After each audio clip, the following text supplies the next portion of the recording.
Hey everybody, welcome to this video. My name is Michelle and today I'm going to tell you all about the books that I want to read this summer. So summer is by far my favorite reading season, mostly because I usually associate summer with summer vacation and lots of reading time. This summer as well I hope to be celebrating because as you are watching this video I have just handed in my master thesis. So hopefully I will have my master's degree very soon and I will be graduating, which would be amazing, and yeah, very much looking forward to that. But now that I'm done with my thesis, that also means that I have more time to read and I'm so excited to read so many books this summer. I am in an amazing reading mood right now and I really wanted to share today some of the books that I'm planning to read this summer, and that is exactly what I'm going to do in this video. So yeah, my summer TBR. I think I should probably just get started because I feel like you probably know the concept of a TBR by now, but the first book that is on my summer reading list is Heartstopper Volume 1 by Alice Oseman. This is a graphic novel and it tells the story of two high school boys who meet each other and who I assume are going to be in a romantic relationship. This apparently is one of those ultimate summer books because the amount of times I have seen people talk about the Heartstopper series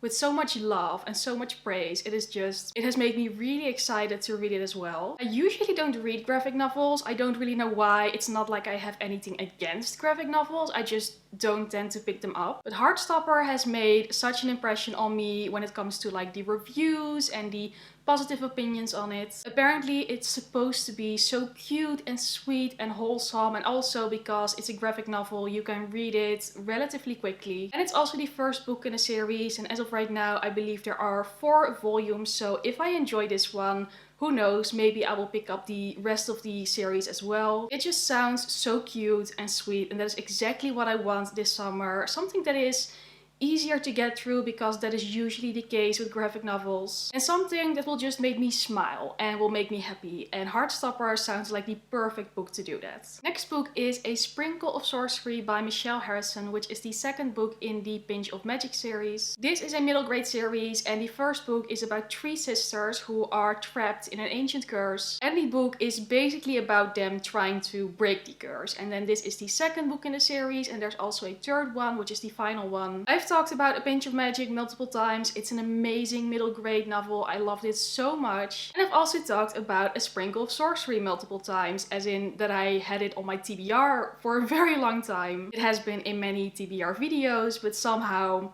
I still have not read it. I don't know why it happens because I love the first book so much. I don't know why I just don't pick up the next book, and that is why I am tempting it again. I am trying to put it on a TBR again, and hopefully this summer I will actually read it. With this one, guys, you can hold me accountable because I really have to read it.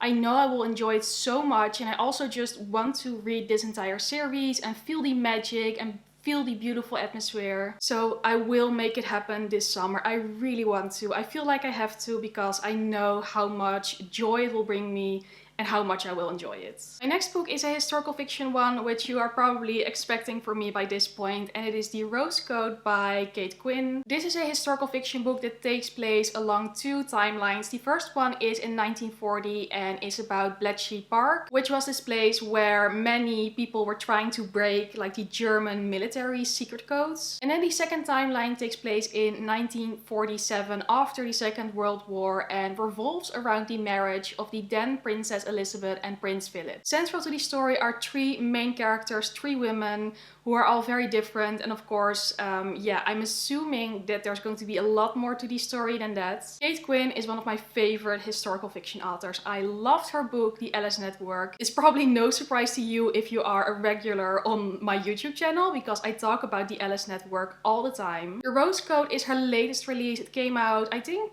2 or 3 months ago now, but I still have not read it. Mostly because I decided to save it for after I had finished my thesis as sort of like a reward or a present for myself. But that time has come now, which means that I can now read The Rose Code during the summer, which makes me so excited. This is one of those books that I just know will be a 5-star read for me because historical fiction, World War II, Kate Quinn's writing, it's just the perfect combination to me. And I cannot wait to delve into this book and experience this story for myself because it's just going to be amazing. And I love Kate Quinn, love historical fiction. I can say that on repeat endless amounts of times. I will never get tired of it. This is going to be amazing. Next on this list, I actually have a classic, which doesn't happen all that often, but this one has me really intrigued. And that is The Picture of Dorian Gray by Oscar Wilde. This book is about a young man named Dorian Gray who has his picture painted, and he wishes that the signs of age and the signs of the years will be reflected on that painting instead of on his own body, on himself. So he will remain young whilst his painting will continue to age. I guess that is sort of the idea of it. So The Picture of Dorian Gray is one of those classics. I've heard many people say that they usually don't like classics, but they really like The Picture of Dorian Gray. And with a premise like that, I have to say that it really appeals to me as well, because it sounds so intriguing, like such an interesting plot, and I would really love to see how it is going to be executed. It just sounds so interesting, and again, normally I'm not one who says like you have to read classics because they are important, because I usually don't think that. Like, I think you should read whatever you want to read. But this is one of those few classics that really speaks to me, so I want to make that happen. I want to read it this summer, and I'm so curious to see if I'm going to like it as well, if it's maybe going to be a disappointment. I really hope not, but you never know. But The Picture of Dorian Gray sounds very interesting, so I really want to read it this summer. A summer TBR of mine would not be complete without at least one thriller, because I love to read thrillers during the summer. And one that I've chosen for this year is The Relic by Douglas Preston and Lincoln Child. This is actually the first book in a detective series and follows Detective Pendergast, and every single book has another case. It is one of those crime series. This is the first book, and this one revolves around the Museum of Natural History in New York. A new exhibition at the museum is planned to be opened, but mysteriously murders are happening, and these murders are so mysterious that it almost seems like they are not committed by a human. The back of the book actually says what might happen if a creature from Jurassic Park came to New York City, which is like, I'm doubting that there's actually going to be a living dinosaur in this book, because it doesn't seem like that type of book to me if it's like a detective series. But you never know, maybe I will be surprised and it's going to be completely different. But the general idea is that it sounds like an exciting thriller with lots of tension and murder and crime, which I love to read during the summer. So this book series was once recommended to me in the comments, I think maybe 2 or 3 years ago, quite a long time ago, and I saved it to my wish list, and I haven't looked at it since until this week, when I was like, I want more thrillers. I want a couple of more thrillers for the summer, and this one spoke to me. It sounds very interesting. It's also a bit of an older series. I think this first book was published in 1992, which is older than I am. So to me, that is definitely old. And I cannot wait to pick it up. I'm in such a mood for a thriller, which has definitely to do with the weather and the summer atmosphere that is going on right now, and it sounds so interesting. I cannot wait. Another historical fiction on this list is The Fountains of Silence by Ruta Sepetys. This book takes place in Spain in 1957, and it is about a boy named Daniel who's 18 years old, and he's the son of like a very wealthy oil magnate, of what do you call it? An oil tycoon. So like the son of a very wealthy man. He goes to Spain, but there he sort of discovers that, you know, it's not all as beautiful and as touristic as it may seem, because Spain at this point in history is a dictatorship and is still dealing with the aftermath of the Spanish Civil War. And he meets a young girl named Anna, and yeah, that is sort of where it's going to start. Ruta Sepetys is an amazing historical fiction writer, and this subject sounds like something that I actually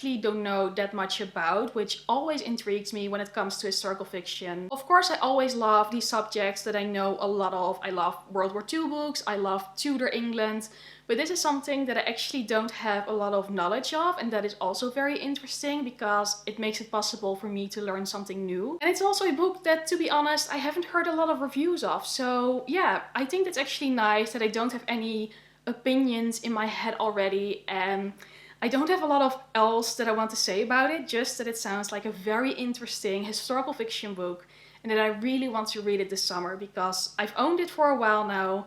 It keeps staring at me, and it sounds like it's going to be a good one. And then lastly, for my TBR, I also want to keep a bit of fantasy in the mix, and that is why I want to read King of Scars by Leigh Bardugo. This series is sort of like a sequel to both the Shadow and Bone series and the Six of Crows series. It takes place in the Grisha-verse, which is a fantasy world where some people are Grisha, which means that they have magical powers, and it takes place in this very elaborate fantasy world with different countries, and it's just amazing. Shadow and Bone and Six of Crows are amazing book series. And the King of Scars duology follows a couple of characters from the previous series. I'm not going to say more because I feel like that will already spoil some of the events of the previous series, but it is very interesting and I'm so excited to see what is going to happen next. I've been in such a Leigh Bardugo Grisha-verse reading mood as of lately. I have reread the entire Shadow and Bone series and the Six of Crows series. So that is why I now finally want to read the King of Scars duology, which is of course King of Scars, but it's also its sequel, which is called Rule of Wolves, which has come out not that long ago. So my goal for the summer is to read the entire duology and read both of them, see what is going to happen, see if I love it as much as the Six of Crows duology, and hopefully I will enjoy it. I am very curious to see what is going to happen next in this world and in this universe. Those were some books that I'm planning to read this summer. As you can probably tell, I'm very excited about all of them. I really hope I can make a lot of time to read this summer and that I will enjoy all of them, and that is just going to be an amazing summer overall. I'm very much looking forward to that. So yeah, I also hope that you really enjoyed this video, and if you did, please give it a like or leave a comment and tell me what you are planning to read this summer. As always, I would love to hear from you, and I would also really appreciate the support on my channel. So thank you so much, as always, for all your support and all your views and everything. It really means the world to me. If you want to see more bookish content, you can always subscribe if you're interested. And then hopefully I will see you again very soon in one of my next videos. And until then, bye!